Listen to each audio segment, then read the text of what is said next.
याच अधिवेशनामध्ये विरोधी पक्षनेता जाहीर होणारे अशी माहिती आपल्याला सूत्रांनी दिली आहे।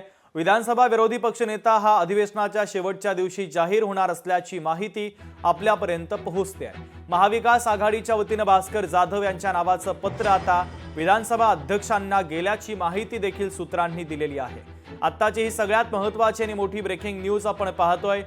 या अधिवेशनामध्ये विरोधी पक्षनेता जाहीर होणार असल्याची माहिती आपल्याला सूत्रांनी दिली आहे। विधानसभा विरोधी पक्षनेता हा अधिवेशनाच्या शेवटच्या दिवशी जाहीर होणार असल्याची माहिती आपल्यापर्यंत पोहोचते आहे। तर महाविकास आघाडीच्या वतीने शिवसेना उद्धव बाळासाहेब ठाकरे पक्षाचे नेते आमदार भास्कर जाधव यांच्या नावाची शिफारस करण्यात आली, त्या संदर्भातलं पत्र पाठवण्यात आल्याची माहिती देखील आपल्याला सूत्रांनी दिलेली आहे।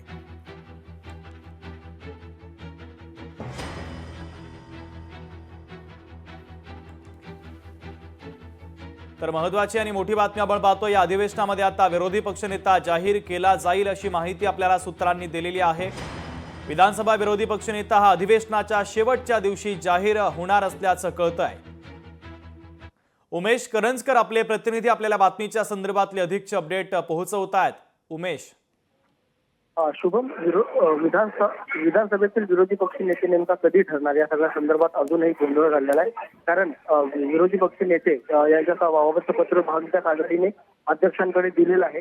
जी माहिती याआधी समोर आली त्यानुसार संख्याबळ जे आहे ते विरोधी पक्ष नेत्यासाठी गरजेचं नाहीये अशा प्रकारचं पत्र देखील विधिमंडळ सचिवांकडून आलेलं आहे। त्याच्यामुळे आता या अधिवेशनामध्ये विधानसभेचे विरोधी पक्ष नेते कोण होणार याबाबत संभ्रम होता। मात्र आता हे कळतंय की विधानसभा विरोधी पक्ष नेते हे शेवटच्या दिवशी जाहीर केलं जाणार आहे। आपल्या सगळ्यांना माहिती आहे की भास्कर जाधव यांच्या बाबतचं पत्र महाविकास आघाडीकडून देण्यात आलं, त्याच्यामुळे त्यांच्या नावावर शिक्कामोर्तब होण्याची दाट शक्यता आहे। मात्र विरोधी पक्ष नेता कोण होणार हे शेवटच्या दिवशी आता समजणार आहे। अगदी उमेश, महत्त्वाचे अपडेट बातमीच्या संदर्भातले पोहोचवलेले आहेत। तुर्तास धन्यवाद।